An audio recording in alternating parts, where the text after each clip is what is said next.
All right, welcome back to another special broadcast of The Unknown. I'll introduce ourselves really quickly. My name is Michael Volpe. I'm from Chicago, Illinois, in Cook County, and I write at michaelvolpe.substack.com. And my broadcast partner is Richard Lukeman. He's somewhere around Fort Myers. He never wants to say exactly, but that's in Lee County, named after Robert E. Lee, which I'd like to say.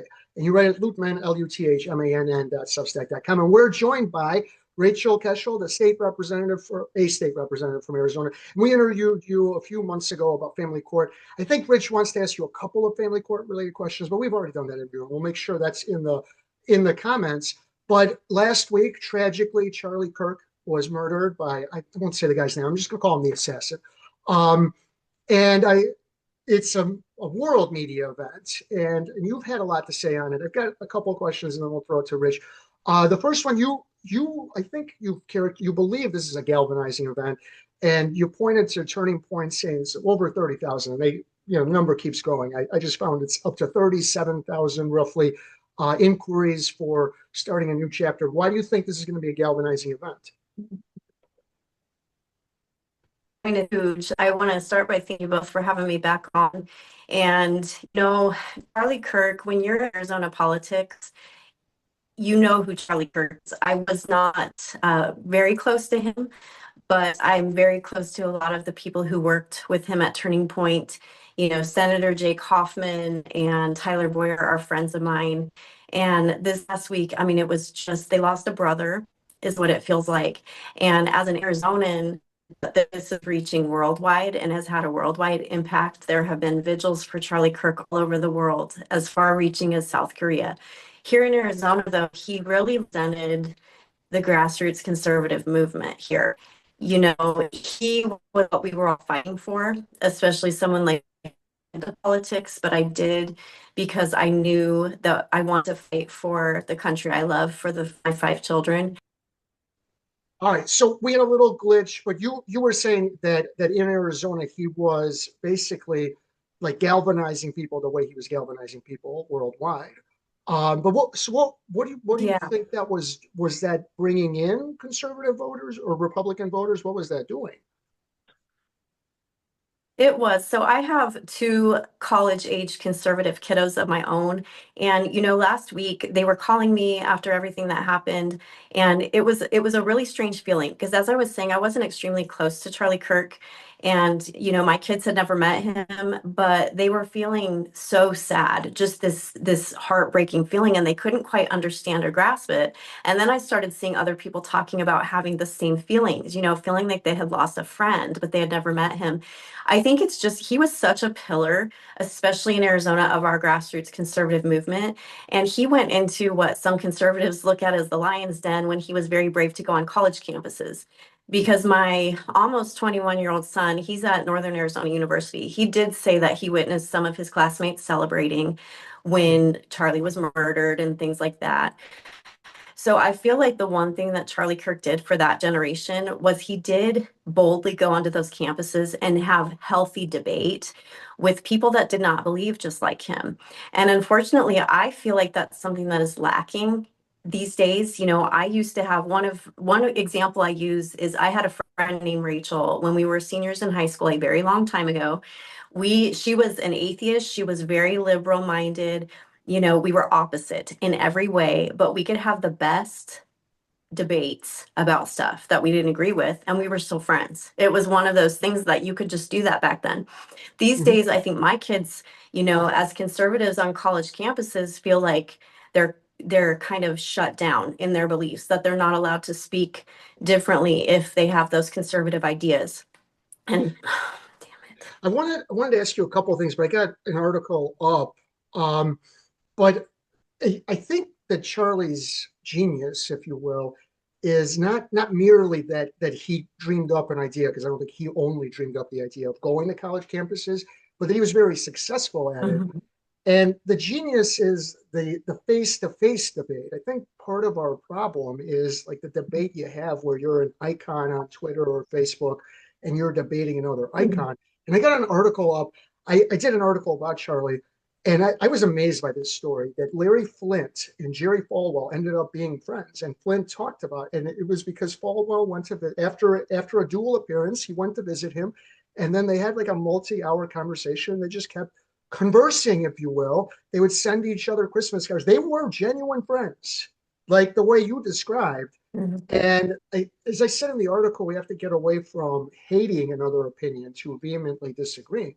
But do you agree that the genius was his ability to, on a very mass scale, like what he did at Utah, at wherever it was, I think Utah Valley University, that he was constantly on these campuses. It wasn't merely that he was going into the lion's den, but very effectively scheduling and doing these events. There was thousands probably that he'd done over the years that he had Turning Point. Do you think that's his Yeah, genius? absolutely. Oh yeah, definitely. And he was so smart just off the top of his head. I mean, he didn't have notes. He would talk about anything from theology to history to all of these different types of things. And he would always just spew all of this knowledge off of the top of his head. He was so very smart in that way. And, aside from all of the falsities going around about him, he was always very polite in his debate, even if he didn't agree with you. He was very admirable in that way because, like you said, I think it's easy for our keyboard warriors to get on social media and have these dates or whatever you want to call them and be really tough and whatever because we have lost, as you said, the ability to have really cordial face-to-face debates with each other. And what a loss for the next generation. I've always told my kids how it is to me that they don't have that anymore. Something happened along the way where it was, taught to these kids, especially Gen Z, even millennials, that if someone doesn't think just like you do, they're the enemy. I don't know where that came from. I don't know if it was just some things that were, spread by certain teachers in the school system. I don't know. But unfortunately, it became a reality.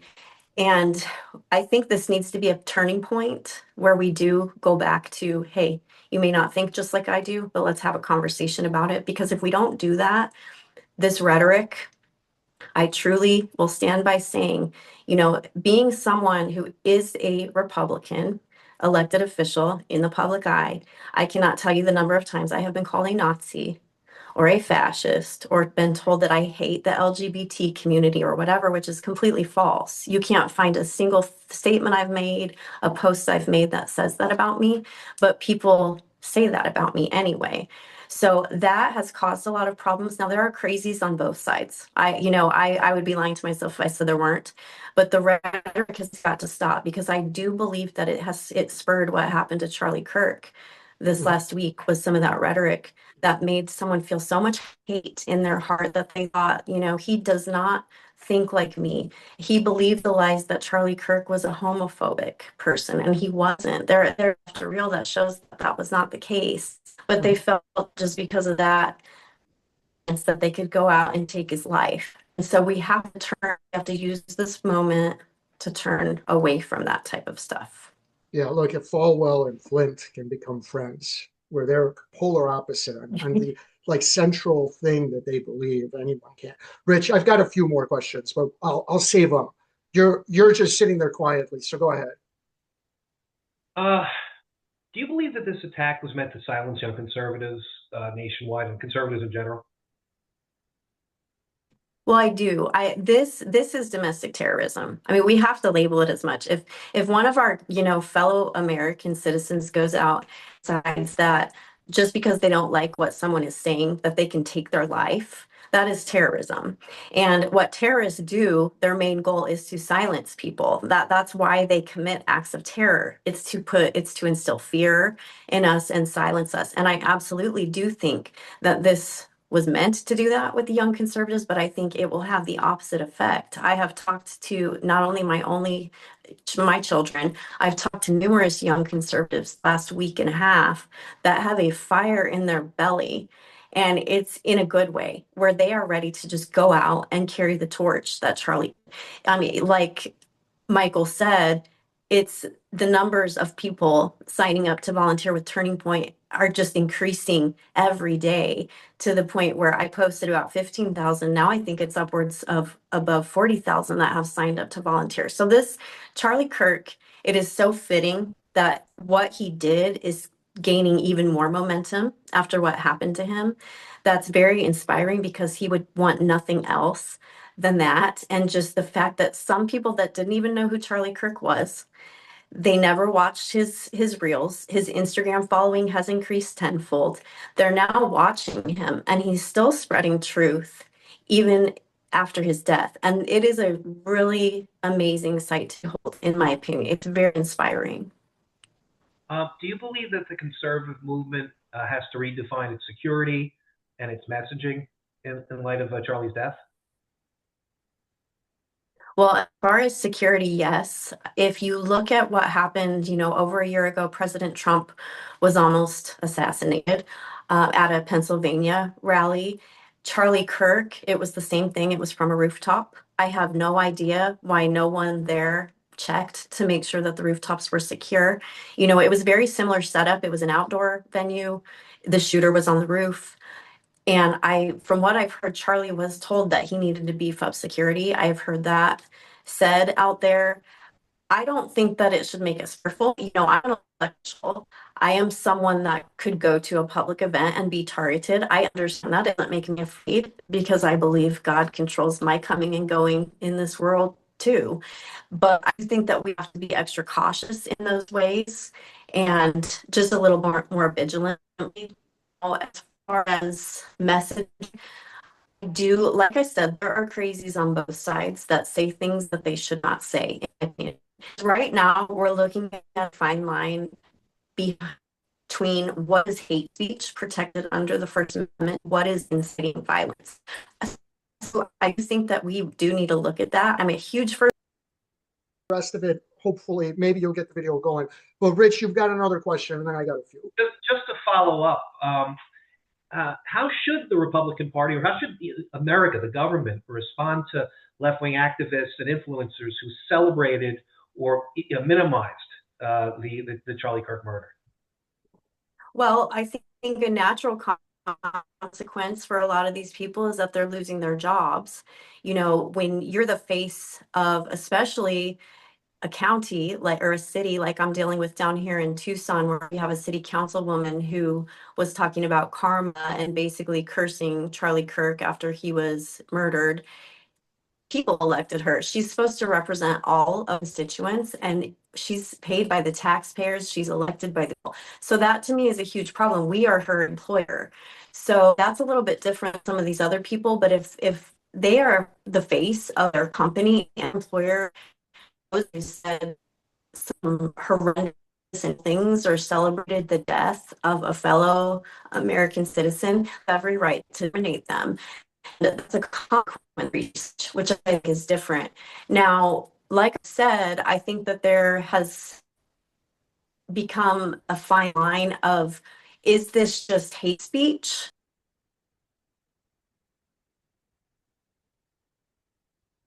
Yeah, Okay. I was saying, okay. You were saying about you were saying there's a fine line between like There's a bad fine speech. line because what's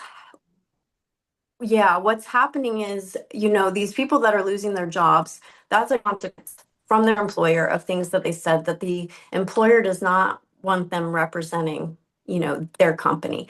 That's a consequence. The First Amendment is basically keeping the government from being able to target you for free speech. That is what the First Amendment at the base of the foundation of the amendment is about. But we have a line here where these people, and it's happening to Erica Kirk now, where there are people out there saying, let's do her next, or let's do President Trump next. Or here in Tucson, some of our Republican candidates, there have been stickers placed on the sign saying make assassination great again, which the local law enforcement are treating as a death threat. Because if you're going to use your speech to incite others to potentially hurt someone else, which that's what we have to figure out, is going out and calling me a Nazi or a white supremacist, and then let's say something happened to me. Was that inciting violence? Potentially. So I do think we need to take a really close look at it, but I know that it's a slippery slope with free speech. I understand all of that, but we have to figure out, I mean, is there something we can do where we have a civil penalty for such a thing? Because then you're not wading into the really scary territory with that. But if somebody says something and then someone goes out and hurts another individual, there should be a penalty because right now, keyboard warriors just go out and think they can say whatever they want with zero consequence. And I do think that's a problem, and I do think it's leading to violence against others. I Charlie actually said something about it, but first of all, can you expand on this city council person from Tucson? What you said? She said what basically this was karma, like his actions or presumably his words are the reason that he was killed. Yeah, well, and then she basically said a curse over him and something about his little god. So Lane Santa Cruz, she's our Ward 1 Tucson City Councilwoman. And by the way, I have talked to Democrats that I work with that are not pleased with what she's saying. And the funny thing was, on Monday, supposedly there was a militia group that was going to come and protest. I don't even know if anybody showed up or if that was just fake news or what. But she had police come to the city council to town hall to protect her. So these Democrats that sit here and they don't even want to fund our police, it's all of a sudden when they need their own security, it's a different tune. So that's really hypocritical and ironic in and of itself. But Lane Santa Cruz, she was elected by constituents to represent all people, and her constituent services employee that was out there basically calling Charlie Kirk a white supremacist, a Nazi, saying he did not deserve any empathy or sympathy. He has on his website that he represents all constituents. And once again, he's a taxpayer employee. He works for the people of Tucson. So those two are crossing a very fine line, in my opinion. Anybody that is a county employee that works for the people of the county or a city employee is different. And then other employers that are letting their employees go, that's a consequence of using your First Amendment rights to spew hatred and celebrate death and all those things. I but I wanted to challenge you on that because what I'm seeing conservatives do is anyone, anywhere. And yeah, they are putting it online, but they're finding I see people from companies that aren't necessarily that well known, airline pilots, um, and this seems like cancel culture. And I think in your statement, you said cancel culture is when Christians get canceled. It's not necessarily. If you make a racist statement, but cancel culture is everywhere.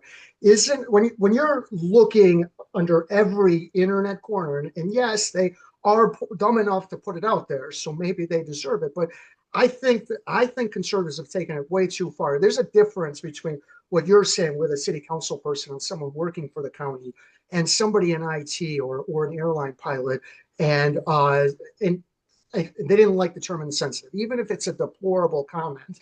Do you think it's right that conservatives are going anywhere, finding anyone anywhere who danced on Charlie's grave and trying to get him fired? Well, so in my statement, I wasn't talking about just Christians getting canceled. What we've seen over the last decade, it seems like it just really amped up, especially when President Trump ran and got elected the first time in 2016. And what was happening was conservatives, Republicans, Christians, Hollywood actors, so many people were getting canceled just for supporting President Trump. I mean, there were people getting canceled just for doing that, which that to me is what we think of with when we think of cancel culture, in at least in my, conservative Christian community. And Christians were getting canceled just for standing on a principle of what they felt in their hearts to be convicted on. Let's say that marriage is between a man and a woman, and they were getting canceled for making decisions based on that in their own companies. So we have been suffering under cancel culture, in my opinion, for over a decade. And I think what you're seeing right now is, and honestly, social media, when But it I was thought, Twitter, but now hold on. X. But I thought when President Trump got elected last year, that was the end of cancel culture. So why am I seeing some IT guy from a company that outside of IT no one has heard of being fired because he said, "I'm glad Charlie Kirk is dead"? Why do you need to Well, go I after was everyone under every corner? And Libs of TikTok is one example. She's like a yeah, Nazi well, hunter. Go ahead. I was getting there. So, during like for example, on when Twitter was Twitter before Elon Musk bought it and now it's X, there were people just having their accounts suspended and all they were talking about were their opinions on the election of 2020. So that was free, that was covered under free speech. It was opinions on what happened. Well, they were just getting booted left and right. I mean, people were losing their accounts. So my what I was going to say is I think what you're seeing now is a lot of backlash of what has been going on and happening to Christians and conservatives and certain groups of people for over a decade of they were celebrating every time one of us got canceled. And now I think what you're seeing with some of these people going out and digging up, you're seeing the backlash of that. I think people are just fed up. So I'm not saying, is that right or wrong? But I'm just saying that is what you're seeing in this right now. We I, got canceled for over a decade. And I I, and I don't, some people are saying this is consequence culture. Well, call it whatever you want to call it, but that's why you're seeing this. I think if you're a city council person, absolutely. But look, they were elected. I think an election has to take care of that. But if you work for the government, that's one thing. You're a Yeah. prominent CEO, you're a prominent lawyer or a judge, but they're going after every IT person. Now, here's what Charlie said when I don't remember who the guy was, but he attacked Paul Pelosi. Why is the Republican Party, why is the conservative movement to blame for gay schizophrenic nudists that are hemp jewelry makers breaking into somebody's home or maybe not breaking into somebody's home? And his point is when Paul Pelosi got attacked, liberals blamed conservatives. And Okay. we're seeing the same thing. And, Rich and I have the same friend, Bruce Matskin, who's a liberal lawyer, and he was very upset. And Bruce Matskin had nothing to do with Charlie Kirk's death. I can assure you, he never wanted him dead. He may have agreed with him, he may have even hated him, but he never wanted him dead. And Bruce is right that, why should I have to apologize for anything I may have said?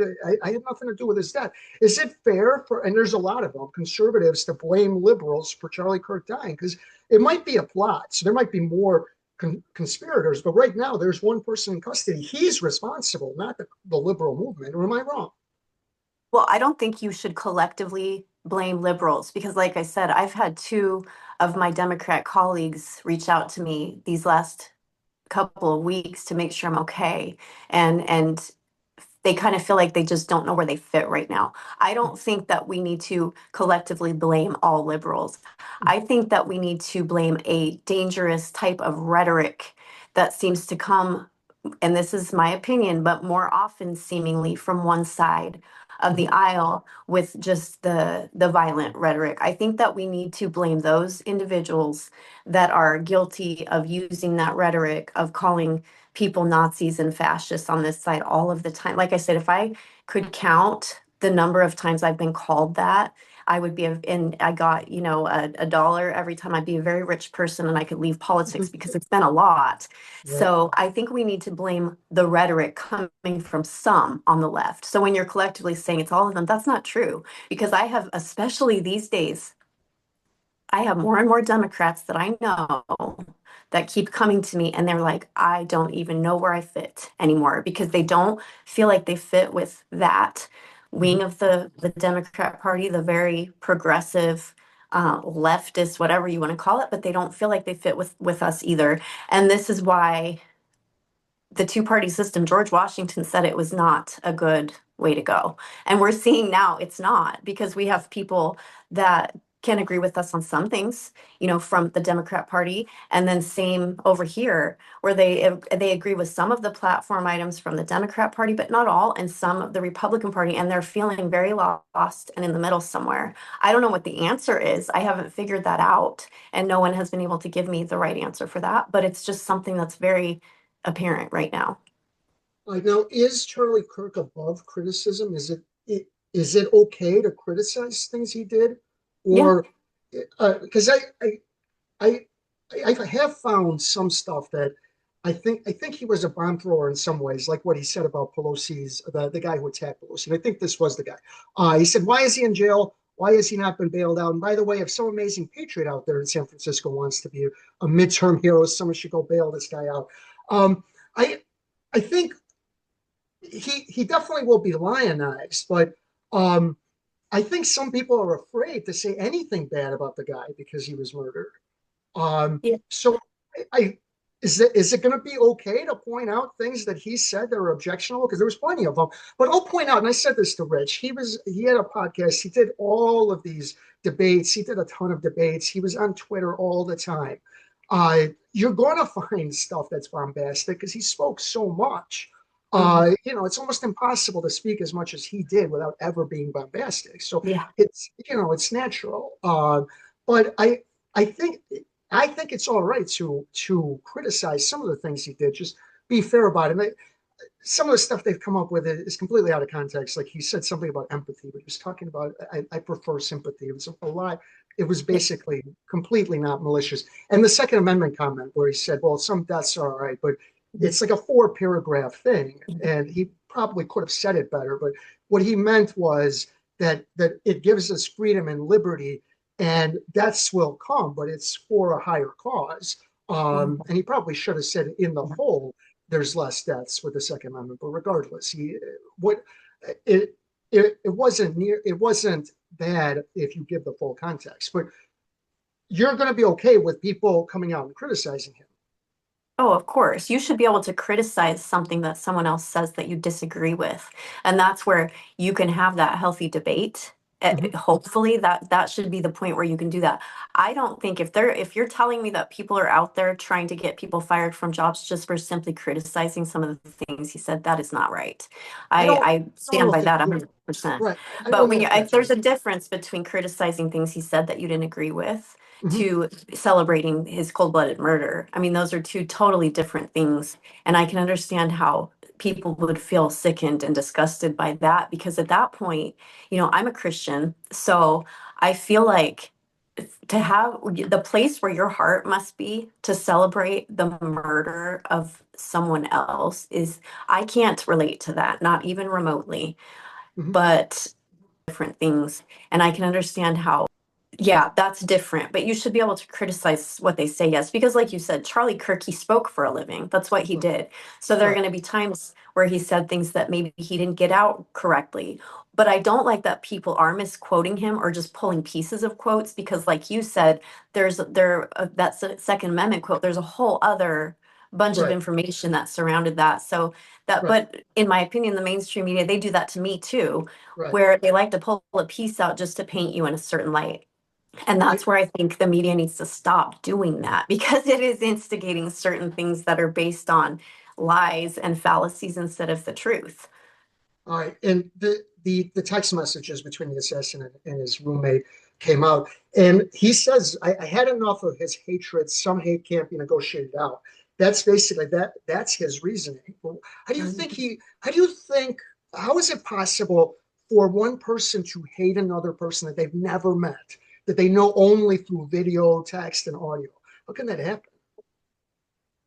Well, I think when you're inundated with things about someone who is as big of a figure as Charlie Kirk, and people continue to say he hated the trans community because supposedly his partner was in the middle of transitioning or whatever, or someone he hated black people, whatever it happened to be. I mean, if you hear that enough over and over and over again, then I think that starts to become your truth and your reality. This younger generation, especially where they live on social media and their devices, which I think has been such a toxic thing, Mhm. and why we need to step away from social media and our devices more, because that is partly what's wrong with society. But when Mhm. you just continue to consume that and you consume it over and over again, I do think it becomes what you really believe and will eventually Right. drive you to do something like this young man did and take another life. And so that's a scary thing. I'll also It's point just out it's troubling. he was a gamer. People aren't looking into that enough. I've seen You play that. right. You play video games a lot. It's not healthy. He comes from a two-parent household. He had a 4.0 GPA, 34 ACT. I think that's Ah, still at 30, yeah, 36. So he was well on his way. Like the tragic part is whatever was happening in his life, if he had just let it go, by the time he's 25, 26, he's probably yeah. successful. He forgets about all of this. Rich, you've got a few questions? Um, I'm Well, going to ask about uh, what there's a growing consensus out there, and I've been talking about this for years already. It's about ideological subversion of large swaths of the populace, particularly our youth, And my belief is that there's a large component of that is foreign influenced. And we're still doing Uh-huh. the post-mortem of what happened here. It's going to go on for some time. But they're still doing the post-mortem to a large extent on President Trump's assassination attempt last year. But we're seeing a trend that there is foreign influence finding its way into the United States in an ideological subversion program that has its roots in Tehran, in Beijing, and in other places. Mhm. Do you see this as a national security issue, what we're seeing right now? I absolutely do. And I will share with you without saying too much because I have not validated a lot of it. But I have a constituent who has been coming to me with information the last few days regarding at least three of the last shooters. It was Tyler, this one, the one, I think the Evergreen, no, it was the Minnesota shooter. And then it was one that was actually overseas, that they all play a game called Valorant. It's But 10 cents is, have you heard this? It's I starting haven't to heard get, this, but I can okay, imagine. it's starting to get some traction and it is supposedly a Chinese-based company. So if you get, it is not far-fetched to think that these foreign, even governments maybe are getting into some of these chat rooms and some of these games and actually brainwashing. They're encouraging some of these people to go out and become real live snipers potentially because three of the last shooters in recent times are part of Valorant and they're part of these chat rooms. And when my constituent, he's been digging, he's a researcher, so he's been digging even further into Charlie Kirk mentions in there, and he has found 2,800 mentions specific to Charlie Kirk. So Right. yes, this is a national security threat, 100%. Right. When we were in college, it was Tecmo Bowl, and the trash talking was inside the same room. Nobody wanted to go out and kill anyone. Everybody wanted to Exactly. protect them. Nobody. Secondary issue to that, the follow-up is, um, what extent, to what extent should border security be involved in this? And the other issue is not just this gaming stuff, but also foreign funding. So foreign source funding to agitators, and it doesn't necessarily have to be the left. It could be the right as well. It could be foreign source funding to fringe elements within our culture. We have a right to free speech in America, but foreign governments don't have a right to influence our Yes. way of life. So can you speak on that? Oh, I am with you 100%. We have seen that as far as foreign funding, not only in our elections, but I do think it's going into some of these radical groups that are here to radicalize our youth. And so we have every right, as you said, to put up laws to stop that foreign funding, regardless of what they're funding. Now, obviously, that's more of a federal issue, but I will tell you right now, I am already working from a state level on a law that is all about Charlie Kirk and what just happened, and it has everything to do with that. There's the foreign funding element is in there, the inciting of violence by using that type of thing. So I'm already focusing on that, working with an attorney on that, on language for it. So we have to treat this as such. And I pray that this event will help both our federal government and other state legislators see how important it is to address that.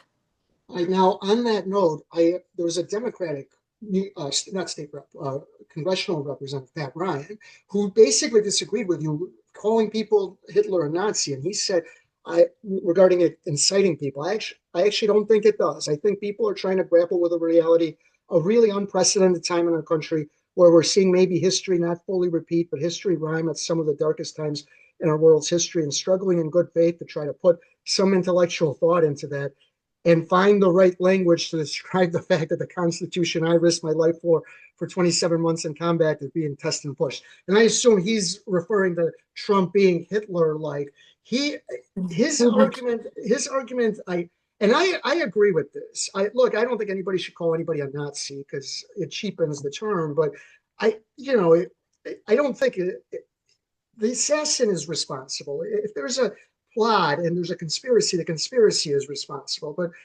millions of people throw out that word, and this one guy decided to pick up a rifle or whatever he used and kill the guy.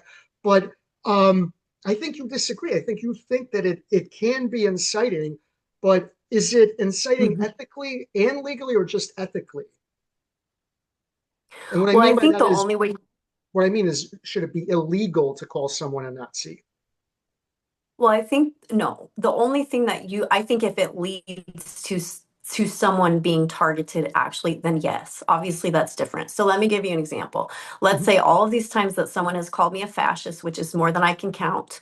Let's mhm. say someone was calling me a fascist, which if someone hears that over and over and over again, do you think that someone might justify in their mind that it's okay to go and murder that person, stop that person? Like, let's say it's me and someone has heard so many times that, oh, Rachel Keshel, she's a fascist, she's a Nazi, we need to stop her. And they came and they tried to shoot me at an event. Well, at that point in time, that obviously was part of the inciting them to feel like they needed to take care of the threat, which was Rachel Keshel, the Nazi or the fascist. Which the funny thing is, it's the fascists that do that. The fascists are the ones that will actually But put, so, take if someone's life to stop them. Rich and I we both covered a case of a guy named Paul Boyne who said something like that, where he said certain judges are so bad, it'd be nice if somebody put a bullet in their head. I The U.S. Supreme Court has weighed in on this. It's the Watts case, and this guy Watts said that they always holler at us and get us an education. And now I've already received my draft classification as 1A, and I have to go to report for my physical this Monday. I'm not going. If they ever make me carry a rifle, the first man I want to get in my sights is LBJ. And he was arrested, but eventually the Supreme Court said, no, you're allowed to say that. You're right that incitement, the term, is illegal, but it's very narrow and very specific. I I'd be really careful. Charlie Kirk stood for free speech, and he said there is no hate speech. And if you try to limit speech because somebody, and we don't know exactly how his thoughts formed, the assassin that is, that he determined he was so bad he's got to be killed. But you're going to infringe on speech.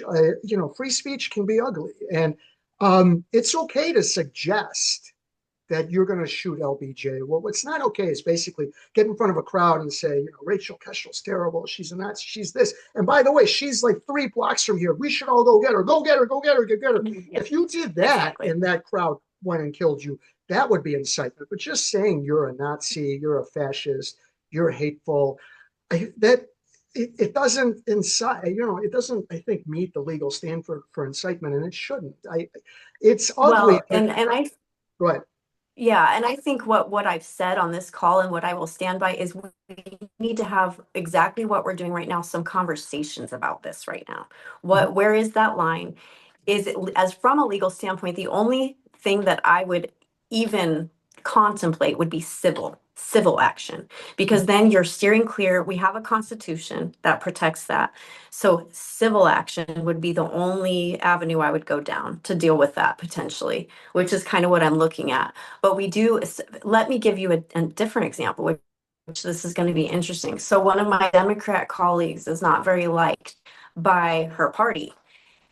She has had her dog killed. She has had her house shot at because of things that people are saying to incite this type of stuff.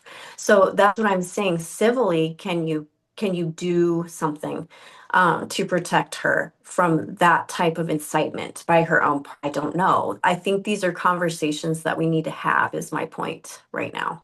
Rachel, I think that's a tough one, especially when you have a First Amendment that says Congress shall make no law. And no Right, law means no law. No law means criminal. No law means civil. I think you're in for a penny. You're in for a pound, as they say. right. But I have a question, because you're talking about factions and everything else. Is the Charlie Kirk assassination a clarion call for Republicans and conservatives to break down the factionalism within those groups? I think so. I think that that's what I'm seeing, even personally in my own life, is I think that this is an opportunity to have those really good conversations with people who are feeling a bit misplaced in the Democrat Party, which I'm finding it's a lot of them. We have our own issues within the Republican Party. We fight like cats and dogs because we're very independent thinkers and things like that. But this is a huge opportunity to basically get together with like-minded Americans. Like, it doesn't matter what political party you are, and try to figure out how do we move forward together right now. That is where this is going to be very pivotal, in my opinion, in many, many ways. Charlie Kirk's death is not going to be in vain. I can already see it. I can see how it's moving people to really think about, where do I stand with all of this right now? Where do I stand with God? I mean, I was at church on Sunday. I've never seen it that packed. I've never seen so many young people there that just looked lost, like they were seeking something. They just wanted to feel better. And so that this is huge. I think that we should not squander the opportunity to make this country better. Charlie Kirk would want that for everybody. And I think that the conversations that we're having on this call are great. I think this is a point that we can go back to. Let's have some good dialogue about this because emotions are high, 2 weeks in. I mean, their emotions are definitely still high. I did my first interview this morning about Charlie, and it was hard to get through emotionally. I am usually pretty good at demeanor and all that, and I found myself feeling a little broken here and there.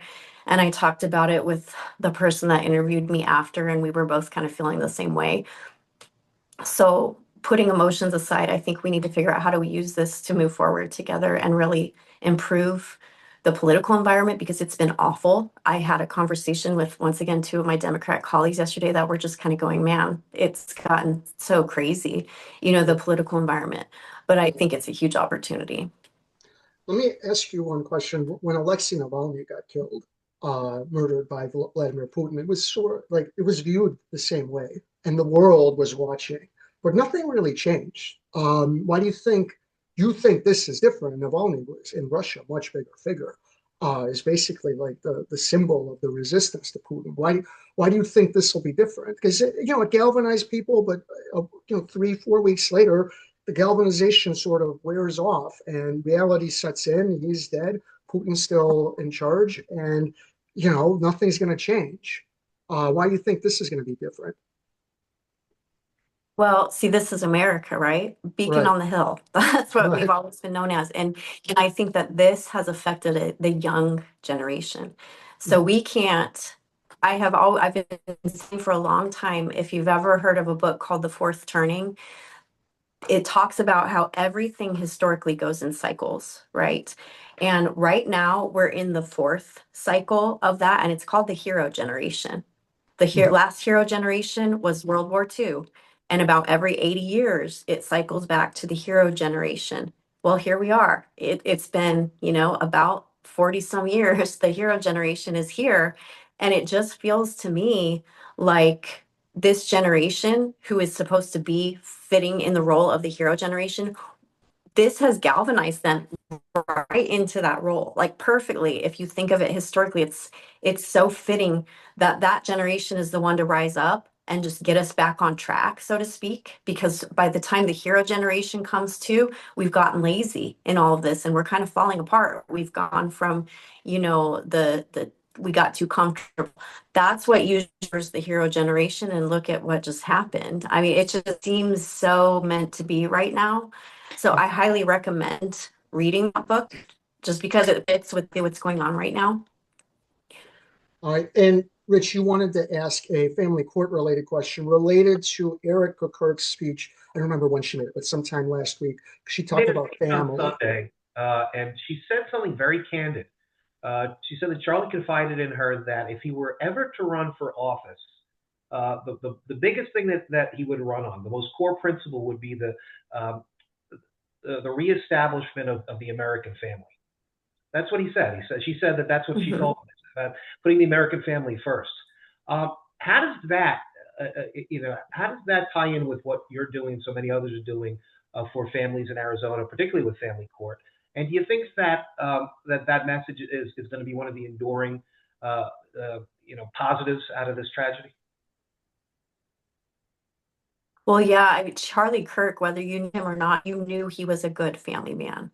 All I ever heard from people that were close to him was what a good husband he was and what a good dad he was. And so Charlie Kirk, he knew that one of the foundations of our country always has been a strong family. And that has been one of the things, in my opinion, that has been under the attack the most. If you look at the way culture has gone. And they're being actually attacked in the family courts. The kids specifically. This is hurting the kids more than anybody. And that is our next generation. Even after a hero generation rises up, we have little that need to take the torch from that generation too and be part of that. So seeing that they are under attack in the family courts is just fitting with what's been like societally, culturally in recent times. And going back to my Christian faith, knowing that in my opinion, we're in a spiritual battle of our life and seeing how that is being so attacked in the family courts. There's such a spiritual element. I have heard the most heartbreaking, egregious, terrible stories with hundreds of families that I've met. You know, when I think I was talking with Michael beforehand, some of these people are so marginalized and so they don't know even what to happen to them when these kids are given to the other parent who is the abuser and these types of things, and they're so broken down. I need someone to talk to. I mean, I sometimes I feel like I'm doubling as a therapist, even though I'm a legislator for a lot of Right. these parents that I talk to on a regular basis. Right. Yeah. One thing I So noticed. it's the family's under attack. Right. One thing I noticed is just by listening, I hope. Yeah, the one thing I've noticed, because I'm I here. Can yeah, we can hear you. The one thing I noticed, because when somebody tells me a story, I don't know the story, so I'm listening for a while, and I don't even mean to do this, but I they've never had someone listen, so it's very cathartic for a lot of people just to be able to tell their story without someone judging them or anything like that. Um, I I hope you get it done. It's I don't think the like the legislative fixes themselves are that complicated. The complicated part, I think, is mm-mm. getting the votes because you see the problem. Mark Fincham, I think, sees the problem. The committee, the ad hoc committee sees the problem, but there's a lot. You got to get a majority of the legislators and then the governor to buy in, and it is. I think it's hard to get that many, at least for now, to buy in. So I think we can get the bills through both chambers this next go round. I'm really feeling positive. I've had so many Democrats reach out to me and say this is a problem. So I Mhm. think we're going to get the Senate and the House on board. I think the problem is going to be the signature from the governor. But if That is what you, I'm seeing. but let me interrupt you. If you get even, I don't think it even need to get a majority of the Democrats, but if you get a solid minority, wouldn't that be a huge problem for the governor to override with so many in her own party going along? I'm hoping so. I am hoping that that will be the case. Plus, it's an election year, and unfortunately, politicians like to do things just for getting reelected. That's part of the gross part of Right. all of it. So I'm hoping that if we get enough Democrats, we can get a signature. I'm also going to step back and do a lot of the working on things in the background this session. And if I have to have a couple of Democrats even sponsor some of the bills, then we'll do that. Because if she's going to veto even a bill that's for children, for families, and sponsored by a Democrat, she's going to have a lot of explaining to do. So I think strategically, we really need to focus on how do we get signatures on some of these bills because these families need help. They needed help yesterday. They needed help a Right. decade ago. We've got to get some of these bills through to kind of rein in the problems in the family courts. And I think you've got a lot of good bills. I wanted to ask this earlier, but I forgot. Do you think this is a problem with some conservatives basically calling for war, like libs of TikTok, this is war? And there was a lot of inflammatory, and this is part of like blaming liberals for the action of the assassin, and if there's a conspiracy for the action of the conspiracy. Do you think this is war? Should we, I don't know, should we have another civil war as a result of Charlie Kirk being assassinated? Or do you think this is part of the problem, these kinds of statements? Yeah, I mean, it's a spiritual war. That's All for sure. right. I will stand 100% by that. We are in a spiritual war. But Mhm. I do think that it's a problem to just say all liberals feel this way because they don't. Mhm. And maybe the liberal ideology is part of the problem, but all Democrats don't feel this way, maybe to put it that way. And if people want to try to spur a civil war, that's not going to look the same as the Civil War that we've already been through. I mean, you're talking about we are in the year 2025, and Mhm. I'm not exactly sure what these people think that would look like at this point in time, but we have to change hearts and minds. That is, if we're going to pick up our sword, so to speak, we need to do it the way Charlie Kirk did it with truth. And we need to change hearts and minds with truth. And if some of these people are beyond that, see, I don't believe anybody's beyond saving. Once again, that's grounded in my faith and rooted there. Even though it seems like, to be able to say some of the things that have been said lately, it kind of seems like it, but that's not what God says. That's not what I know of him. So no, I do think that, like I said, it happens on both sides. The rhetoric, I don't think it's helpful. And I think that we have to approach this just as Charlie Kirk would want us to do so, and approach this with truth in love. And I will stand by that. As emotions kind of simmer down, hopefully, that is where I hope the direction that we go with everything. I'll just add, anybody who thinks this is civil war hasn't studied the first one, and Yeah. they pay no respect to the hundreds of thousands on both sides who laid down their lives. It was a perfect storm. That was a regional South versus North. What do liberals versus conservatives? Does that mean I got to go pick up a rifle on my neighbors? I'm screwed if it's liberals versus conservatives in Chicago. Well, So, yeah, yeah, yeah, you are. Well, the scary thing is, though, I've seen a lot of propaganda the last couple of days. There really is a problem within the LGBTQ plus, mhm, because I've seen a lot of these kids that are wearing shirts with the rainbow and there's an AR, mhm, on the front of their shirt saying that we're going to have to fight. So the rhetoric is coming from the other side too. mhm. And so we just, regardless of the side, this is not the way to go about it, because, like you said, they don't know the history of the Civil War if they're actually pushing for that.